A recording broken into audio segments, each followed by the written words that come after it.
به أجمعين. أما بعد فأعوذ بالله من الشيطان الرجيم.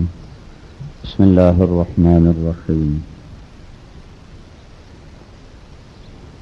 إن الذين آمنوا وعملوا الصالحات أولئك هم خير البرية. وقال تعالى من عمل صالحا فلنفسه ومن أساء فعليها.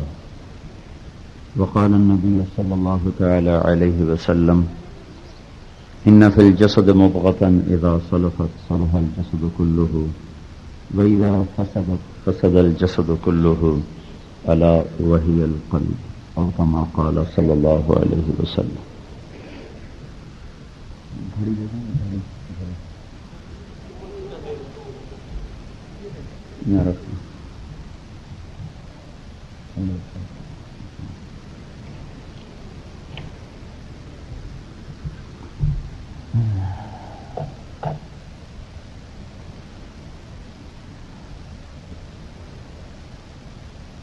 دوستو،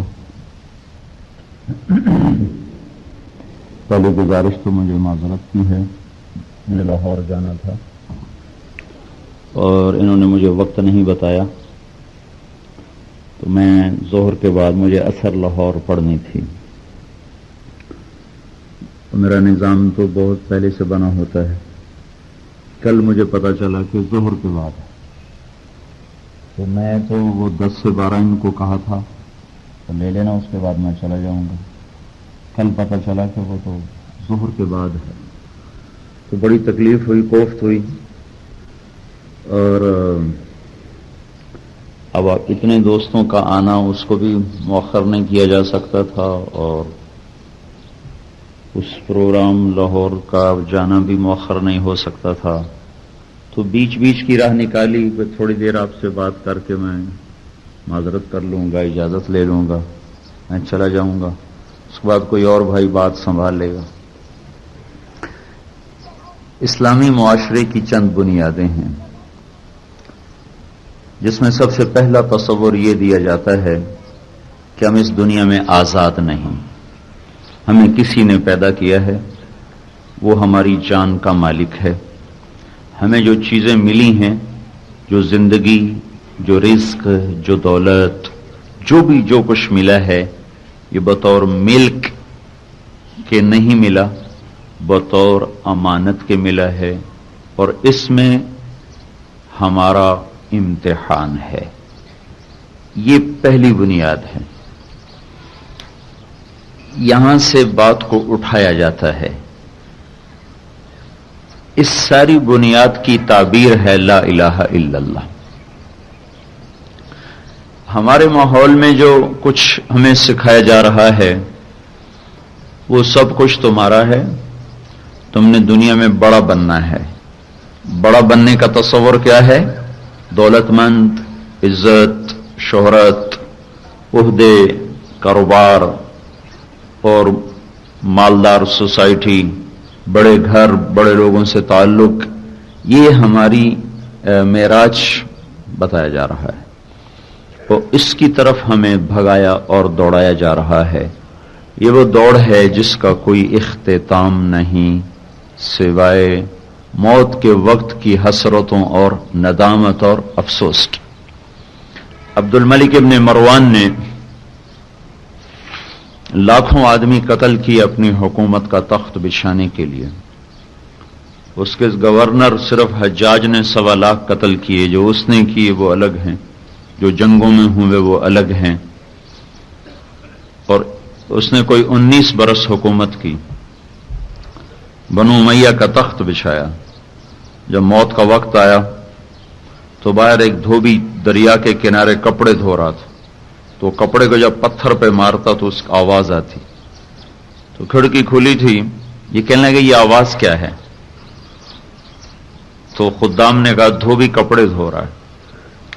تو ایک ٹھنڈی آہ بھر کے کہنے لگا کاش میں ایک غریب قریشی ہوتا، میں ایک غریب قریشی ہوتا، لوگوں کے اونٹ چراتا، تازہ مزدوری ملتی اسی کو کھا کے زندگی گزار جاتا، اور اس حکومت کا اور یہ تخت کا ذائقہ میں نے کبھی نہ چکھا ہوتا. لیکن آج کا افسوس اب کام کا نہیں، تیر کمان سے نکل چکا ہے. وقت ایسا تیز رفتار تیر ہے، کمان سے نکلا ہوا تیر تو پھر اٹھایا جا سکتا ہے، پھر چلایا جا سکتا ہے، لیکن وقت کا نکلا ہوا تیر زمین آسمان الٹی زکند لگائیں یا سیدھی، وقت کے نکلے ہوئے تیر کو واپس لانے کی کوئی شکل نہیں ہے. تو ہماری بنیادی تعلیم غلط ہو رہی ہے. ہمارے سامنے دنیا کو بطور مقصد کے پیش کیا جا رہا ہے. سب سے بڑی خطا پڑھے لکھے ان پڑھ وہ ساری حکومت، صدر، وزیر، مشیر، مرد، عورتیں، ماں باپ ہم سب اس خوفناک خطا کا شکار ہیں. ہم اپنی اولاد کو دنیا بہت بڑی بنا کے دکھا رہے ہیں، اور دولت اور عزت اور شہرت یہ ہم ان کو بہترین مستقبل دکھا رہے ہیں کہ یہ ہے تمہارا روشن مستقبل. میرے بھائیوں، اس سے بڑا ظلم نسل پر اور نہیں ہو رہا. ہم فکری طور پر گمراہ ہو چکے ہیں. عملی گمراہی تو بہت عرصے سے تھی، فکری گمراہی پچھلی صدی سے شروع ہوئی ہے.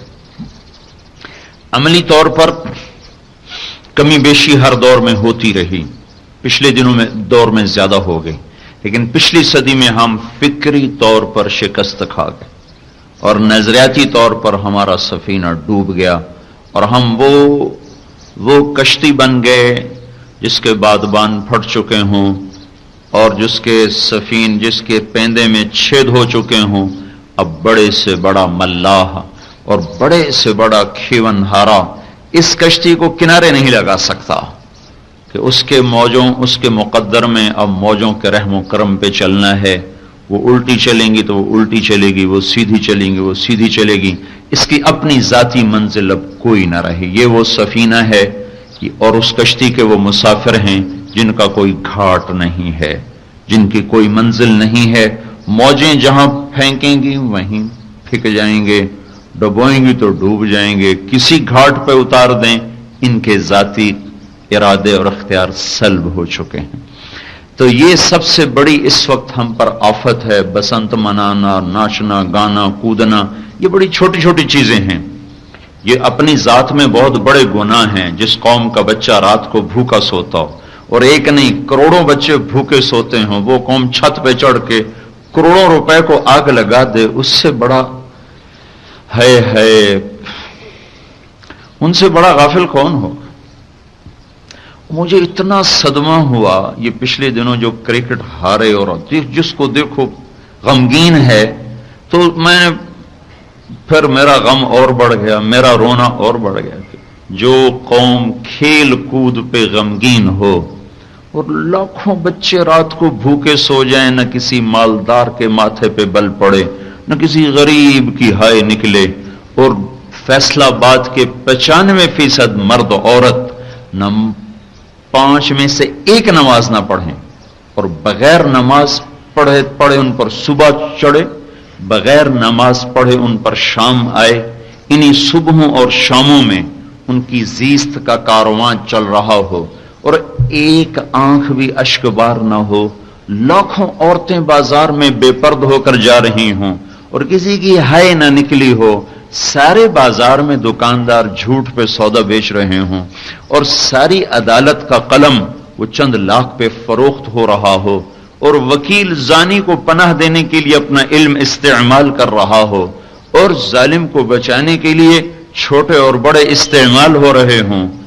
اس پر کوئی نہ رویا، کسی کو غم نہ ہوا، کوئی غمگین نہ ہوا. اور یہ اس بدبخت گیم پر کہ ہارنے پر سارے غمگین. تو میں نے کہا اس قوم کو ایٹم بم بنانے سے بھی کوئی فائدہ نہیں، اور ان کو ایٹم بم مارنے کا بھی کوئی فائدہ. ایسے اپنا بم خراب کرنا ہے، یہ تو پہلے مرے پڑے ہیں. یہ مر چکی ہے قوم، مر چکا ہے یہ سارا معاشرہ.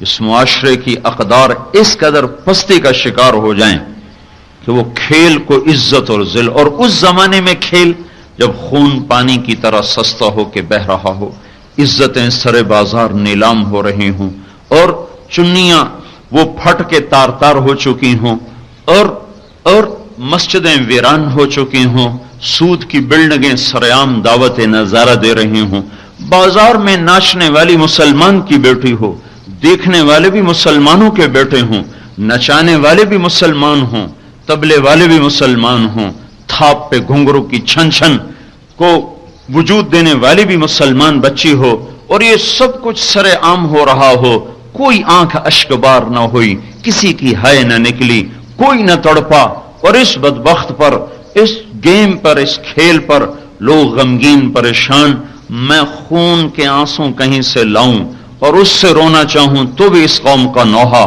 نہیں مکمل ہو سکتا۔ میرے آپ کے آنسوں میں سفینے چل پڑیں تو بھی اس قوم کی بدبختی کا نوحہ وہ نہیں رویا جا سکتا۔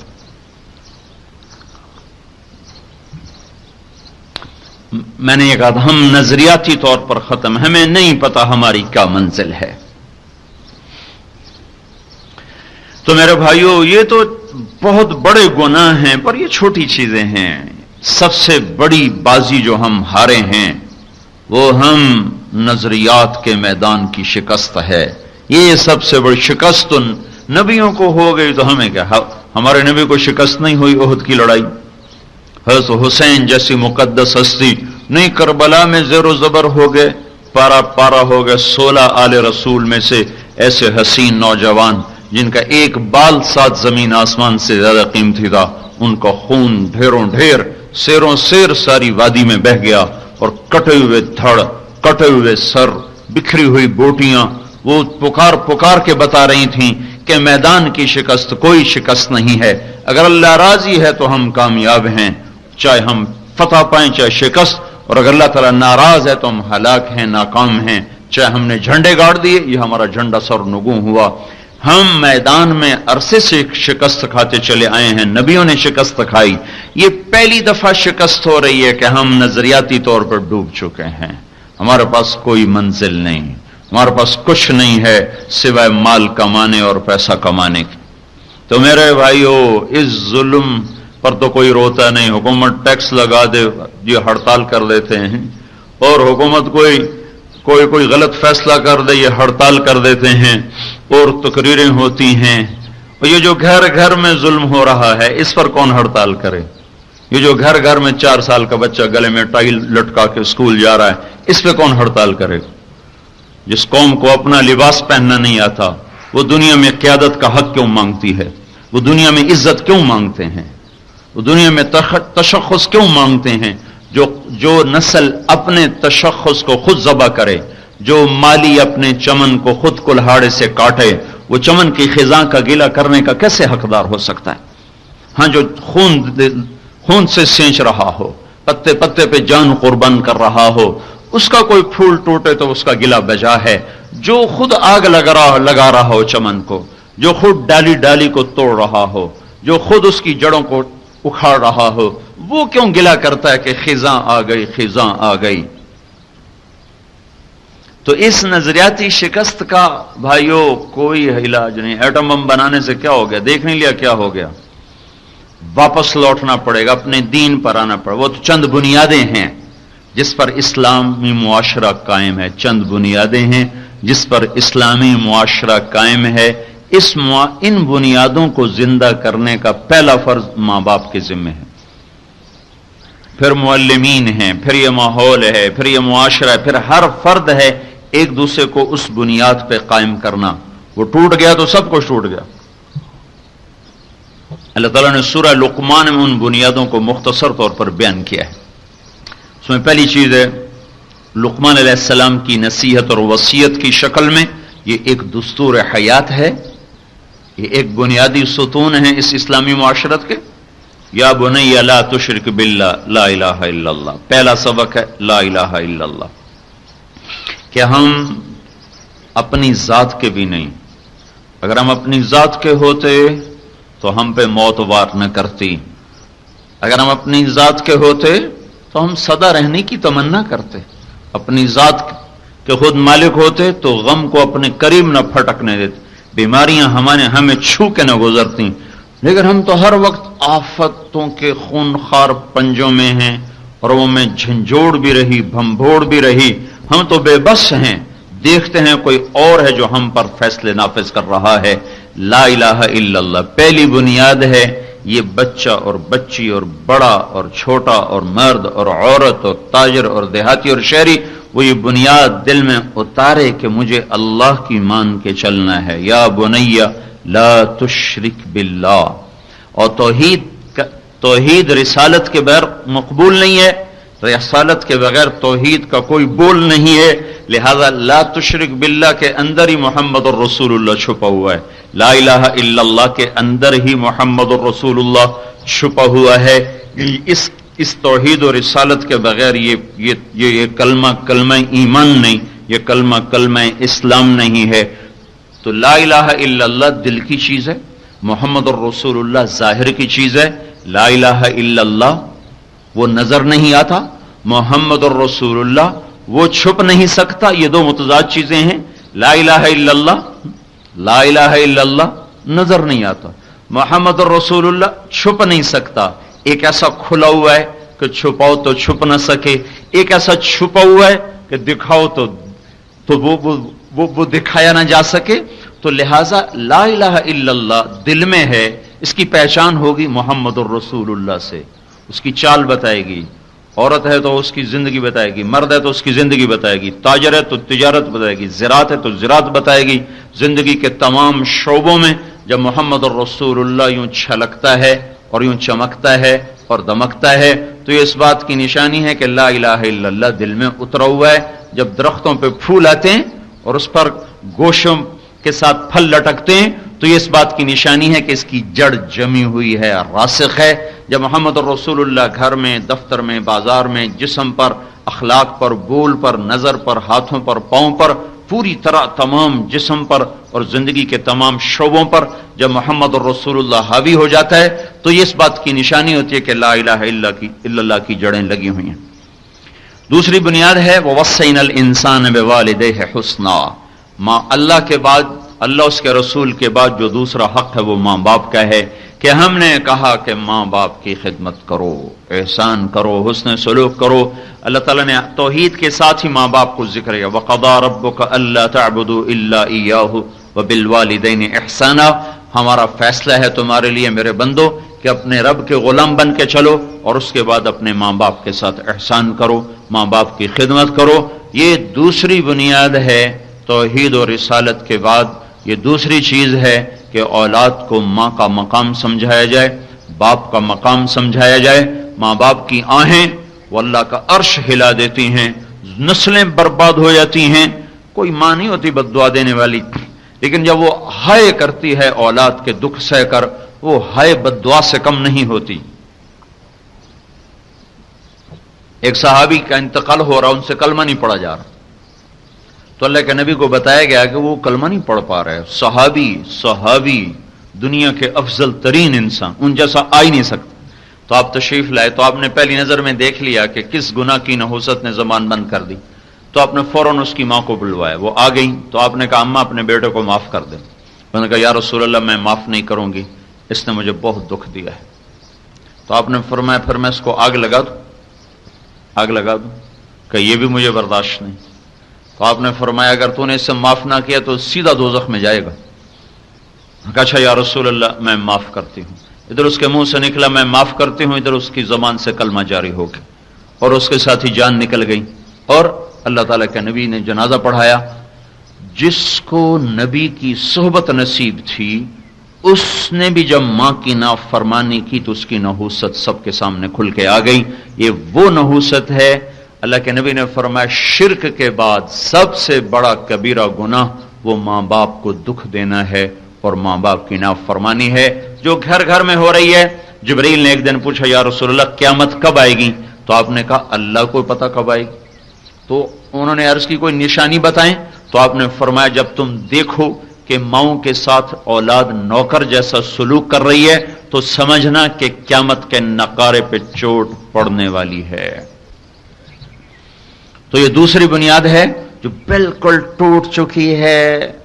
ماؤں کے آنسو، باپ کے صدمے اور ہائے عرش ہلا رہے ہیں، پر اولاد کے کانوں میں ایسی ڈانٹ پڑ چکی ہے، موسیقی نے ان کے کانوں کو اتنا گندا کر دیا ہے، اور اسکرین نے ان کی آنکھوں کو اتنا اندھا کر دیا ہے کہ نہ انہیں ماں باپ کی ہائے سنائی دیتی ہے، نہ ان کے کربناک چہرے دکھائی دیتے ہیں. وہ بدبخت صرف اور صرف اپنی خواہش کے غلام ہیں. یہ قیامت کے دن بدترین شکل میں اٹھائے جائیں. توبہ پر تو ہر چیز معاف ہو جاتی، توبہ نہ کی تو ان کی خیر نہیں ہے. اللہ کے نبی نے فرمایا ایک گناہ ایسا ہے جس کی سزا دنیا میں بھی ملے گی، آخرت میں بھی ملے گی، باقی گناہ اوپر ہیں، لیکن ایک ایسا ہے جس کی سزا یہاں بھگت کے مرنا ہوگا، اور وہ ماں باپ کی نافرمانی ہے. تو یہ ہماری دوسری بنیاد ہے جس پر ہمارا معاشرہ تشکیل پاتا ہے، معاشرہ بنتا ہے. ایک بدو نے ماں کو طواف کرایا، کندھے پہ بٹھا کے ماں کو طواف کرا. سن لو، خود اپنا طواف ہی بڑا مشکل ہوتا ہے، کسی کو کندھے پہ بٹھا کے. ہانپ گیا. عبداللہ بن عمر رضی اللہ تعالیٰ عنہ سامنے بیٹھے تو ان سے آ کر کہنے لگا کیوں حضرت، ماں کا حق ادا کر دیا میں نے، ماں کا حق ادا کر دیا. تو انہوں نے فرمایا تیری ماں نے تجھے پالتے ہوئے جو لاکھوں سانس لیے لمبے لمبے، ابھی اس میں سے ایک سانس کا حق ادا نہیں ہوا. ایک سانس کا حق ادا نہیں ہوا. یہ نہیں کہا کہ ایک سانس کا ادا ہو گیا، کہا ابھی تو ایک سانس کا ادا نہیں ہوا. بدبخت تو کیا کہہ رہا ہے کہ تو نے سارے حق ادا کر دیے. یہ ہماری دوسری بنیاد ہے. تیسری بنیاد ہے یا بنی انہا ان تق مثقال حبۃ من خردل فتکن فی صخرۃ او فی السماوات او فی الارض یأتی بها اللہ ان اللہ لطیف خبیر. وہ آخرت کا استحضار ہے اور جزا اور سزا کا دل میں یقین بٹھانا ہے اور اچھے اور برے کے درمیان فرق بتانا ہے. مفہوم کیا ہے میرے بچے؟ تو ایک رائی کے دانے کے برابر اچھائی کرے یا برائی کرے، پہاڑ کی غار میں چھپ کر کرے، خلاؤں میں اڑ کر کرے، زمین کی تہ میں گم ہو کر کرے، جہاں کرے گا، اندھیرے میں، اجالے میں، خلوت میں، جلوت میں، تیرے رب کی نظر اتنی طاقتور ہے کہ خلاؤں سے بھی، فضاؤں سے بھی، زمین کے اندر کی تہوں سے بھی اور پہاڑوں کی غاروں سے بھی، جہاں بھی تو ہوگا تیرے عمل کو نکال کے باہر لائے گا اور قیامت کا دن تیرے سامنے کر دے گا. وَإِن كَانَ مِثْقَالَ حَبَّةٍ مِّنْ خَرْدَلٍ أَتَيْنَا بِهَا وَكَفَى بِنَا حَاسِبِينَ. ایک رائی تو آپ نے دیکھی نہیں ہوگی، رایا ایک بیج رایا، لیکن آپ نے چینی تو دیکھی روزانہ استعمال ہو رہی. چینی کا ایک دانہ اٹھائیں، ایک دانہ اس کو ہتھیلی پر رکھیں تو یہ رایا ہے، رایا. اس ایک دانے کے اللہ تعالیٰ کہہ رہا ہے کوئی کروڑویں حصے کے برابر بھی تم نے کوئی عمل کیا، اچھا یا برا، تو میں اسے کھینچ کر تیرے سامنے کر دوں گا. اتینا بہا، کھینچوں گا یوں تیرے سامنے کروں گا، پھر تو میں کہوں گا وَقَفَى بِنَا حَاسِبِينَ. ہے کوئی میرے جیسا حساب کرنے والا؟ پھر تم انکار نہیں کر سکتے ہو. یہ تیسری چیز ہے جو ہم نے اپنی اولاد کے دل میں، اپنے معاشرے میں زندہ کرنی ہے. کوئی دیکھ رہا ہے، کوئی دیکھ رہا ہے. یہ احساس جوان کی جوانی کو پاک کر دے گا، تاجر کے ترازو کو سیدھا کر دے گا، وکیل کے قلم کو درست چلائے گا، قاضی کے فیصلوں کو درست کر دے گا، بادشاہوں سے ظلم کو نکال دے گا. ملک مظفر محمود مظفر یہ بادشاہ تھا گجرات کاٹھیا واڑ کا، بڑی طاقتور سلطنت تھی اس کی. اس نے اپنے دربار میں ایک آدمی مقرر کیا ہوا تھا جس کے ہاتھ میں کفن رہتا تھا، اس کو کافور لگا ہوتا تھا، اور اس کے ذمہ یہ تھا جب تم دیکھو میں کوئی ظلم کا فیصلہ سناؤں تو تم نے کھڑے ہو کر اس کفن کو ایسے لہرا دینا ہے. یہ اس کے ذمہ تھا. تو جب بادشاہ تو بادشاہ ہی ہوتے، تو جب وہ کوئی ایسا فیصلہ کرتا تو وہ کھڑا ہو کے یوں کر دیتا. وہ کفن کا یوں لہرانا ہوتا تھا کہ ملک محمود وہیں تخت پہ بے ہوش ہو کے گر جاتا، اور ہوش میں آتے ہوئے اپنا فیصلہ واپس لے لیتا تھا. یہ ہے احساس آخرت. کسی ماں نے اس کے دل میں یہ احساس بٹھا دیا تھا تو بادشاہ ہو کر بھی وہ اس احساس کے ساتھ زندہ رہا، بادشاہی میں جنت کما گیا. یہ چپڑاسی ہو کے ظلم نہیں چھوڑتا. یہ ہماری تیسری بنیاد ہے کہ ایک زندگی ہے جس کا موت کے بعد ہمیں سامنا ہے اور وہاں ہمیں اللہ کے سامنے پیش ہونا ہے. لہذا ہم آزاد نہیں، افحسبتم انما خلقناکم عبثا وانکم الینا لا ترجعون، یہ خیال دل سے نکال دو کہ تم آزاد آئے ہو اور تم پر کوئی نہیں نگران اور تمہیں لوٹ کے نہیں آنا۔ احسب الانسان ان یترک سدی، یہ بات ذہنوں سے نکال دو کہ موت کے بعد تمہیں کوئی پوچھنے والا نہیں ہے، نہیں نہیں، ایک طاقتور نظام ہے۔ چوتھی چیز ہے جس پر ہم نے اپنے معاشرے کو اٹھانا اور تشکیل دینا ہے، یا بنی اقم الصلاۃ، اے بیٹا اے بیٹی نماز نہیں چھوڑنے، نماز پڑھو۔ کوئی معاشرہ اسلامی بن نہیں سکتا نماز کے بغیر، کوئی معاشرہ اسلامی کہلا نہیں سکتا نماز کے بغیر۔ ساری اعلیٰ صفات ہوں، نماز نہ ہو تو وہ معاشرہ اسلامی نہیں کہلائے گا۔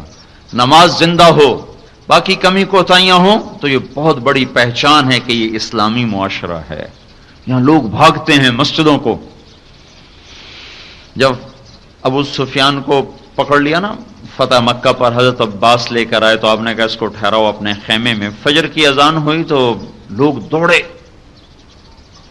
تو ابو سفیان نے کہا یہ کیا کر رہے ہیں، یہ کوئی حملے کی تیاری کر رہے ہیں؟ تو عباس نے کہا نہیں، نماز کے لیے۔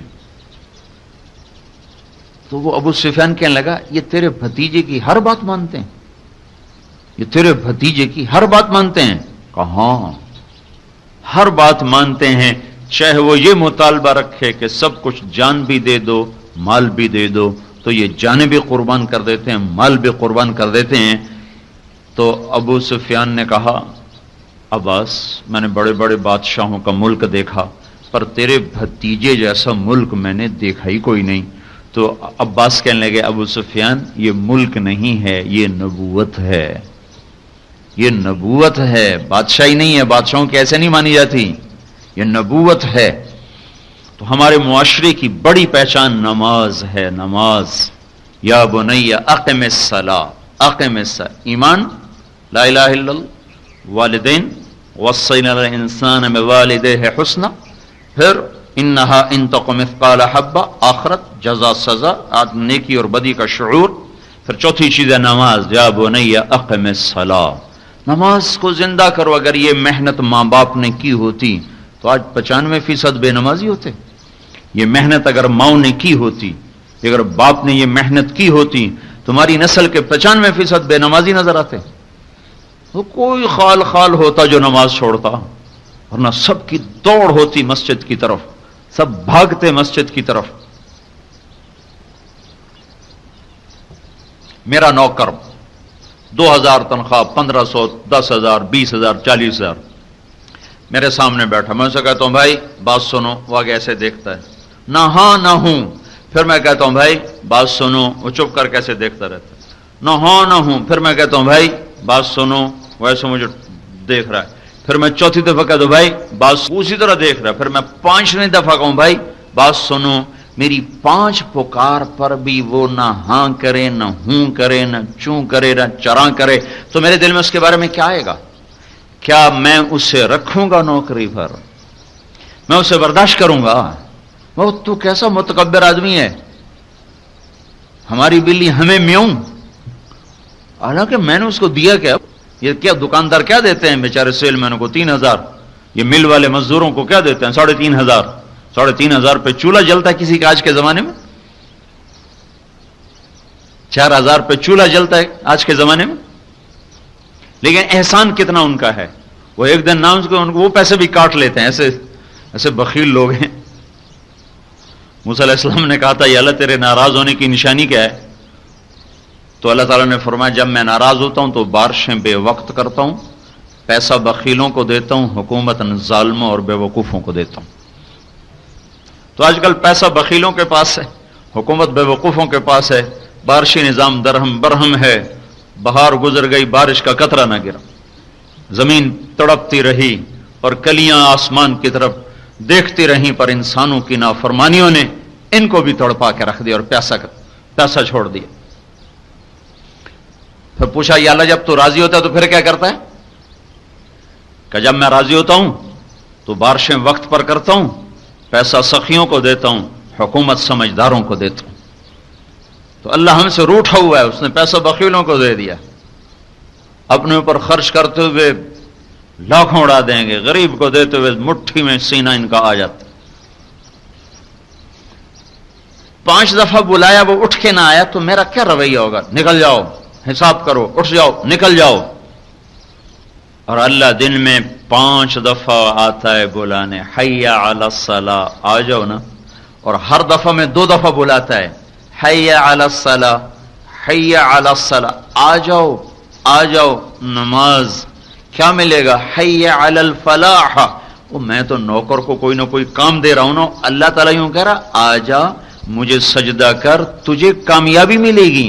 حی علی الفلاح، اب تیرے لیے کامیابی مسجد میں ہے، آ جاؤ آ جاؤ۔ وہ چپ کر کے بیٹھو، سویا وقت آیا، حی علی الصلاۃ، حی علی الصلاۃ، آ جاؤ آ جاؤ۔ وہ تاش کھیل رہا ہے، وہ میچ دیکھ رہا ہے، وہ جوا کھیل رہا ہے، وہ اخبار پڑھ رہا ہے، وہ پھر سینما دیکھ رہا ہے، وہ گانے سن رہا ہے، وہ ہانڈی پکا رہی ہے، وہ کپڑا سی رہی ہے، وہ بازار گئی ہوئی ہے۔ حی علی الصلاۃ، حی علی الصلاۃ، عصر میں آواز آئی، پھر 4تھی دفعہ حی علی الصلاۃ، حی علی الصلاۃ، مغرب میں آواز آئی، پھر 5ویں دفعہ حی علی الصلاۃ، حی علی الصلاۃ، عشاء میں آواز آئی۔ 95% مرد عورت ایسے بیٹھے رہے، کوئی ہل کے نہ دیا۔ میں قربان جاؤں اس اللہ کی کرم نوازیوں پہ جو اتنا بڑا ہمارا تکبر دیکھ کر بھی ہمیں روٹی بھی کھلاتا ہے، پانی بھی پلاتا ہے، نیند بھی دیتا ہے، نیند سے اٹھاتا ہے، پیشاب کو آسانی سے اس کا اخراج کر دیتا ہے، سورج چاند کا نظام درست رکھتا ہے۔ میں تو اپنے نوکر کو 5 دفعہ نہ ماننے پر اٹھا کے باہر پھینک دوں۔ میرا اللہ اگر یہ کرتا تو آج 97% وہ سب کے سب مسخ ہو چکے ہوتے۔ کتنا اس کا کرم ہے، کتنا اس کا احسان ہے کہ 20 برس سے ایک آدمی کو پکار رہی تمہارے فیصل آباد میں۔ ایک دفعہ 2 آدمیوں کو ہم مسجد میں لائے، میں نے ان سے بات شروع کی، وہ کہنے لگے جی آج ہم پہلی دفعہ مسجد میں آئے۔ میں نے سمجھا اس مسجد میں پہلی دفعہ آئے ہوں گے۔ یہ ادھر تھی جناح کالونی کی ایک مسجد، ان کی عمر تھی کچھ 35 سے 40 کے درمیان۔ تو میں نے کہا اس مسجد میں پہلی دفعہ آئے ہو؟ کہنے لگے نہیں ہم ویسے ہی مسجد میں پہلی دفعہ آئے۔ میں نے کہا تم نے کبھی نماز نہیں پڑھی؟ کہنے لگے آج تک نہیں پڑھی۔ میں نے کہا جمعہ تو پڑھا ہوگا؟ کہنے لگے آج تک نہیں پڑھا۔ میں نے کہا کوئی نہ کوئی عید تو پڑھی ہوگی؟ کہنے لگے آج تک نہیں پڑھی۔ کتنا ظرف ہے میرے اللہ کا جو اتنا کچھ دے کر گا۔ اچھا چلو کوئی نہیں، مہلت دیتا ہوں مہلت دیتا ہوں مہلت دیتا ہوں، کبھی تو توبہ کرو گے کبھی تو توبہ کرو گے۔ وہ اتنا ظلم آپ لوگ دیکھ رہے ہیں اور کوئی غم نہیں، کرکٹ ہارے اور سب کو غم ہو رہا ہے۔ کتنی بڑی بدبختی، کتنی بڑی بدبختی کہ ایک فضول اور لہو نافرمانی کی چیز پر غم اور صدمے اور افسوس۔ اور 95% فیصل آباد غافل ہے، نماز نہیں پڑھتا، نمازی بھی نہیں روتے، علماء بھی نہیں روتے، تہجد گزار بھی نہیں روتے۔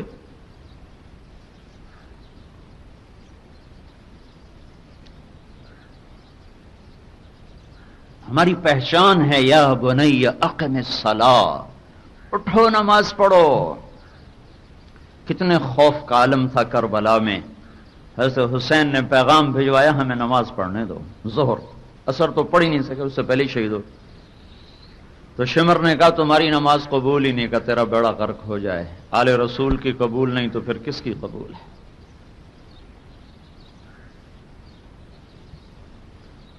اسی حال میں ظہر کی نماز پڑھی، اسی حال میں ظہر کی نماز پڑھی اور عصر سے پہلے شہید ہو گئے۔ اس خوف اور دہشت اور وحشت اور اس الفاظ کہاں سے لاؤں، الفاظ ختم ہو گئے اس نقشے کو بیان کرنے کے لیے۔ اس حال میں بھی نماز نہیں چھوڑی جا سکتی۔ کرکٹ میچ دیکھتے ہوئے کتنوں نے نماز چھوڑی؟ اور تمہیں تو اس پہ رونا چاہیے تھا کہ یا اللہ نمازیں برباد ہو گئی۔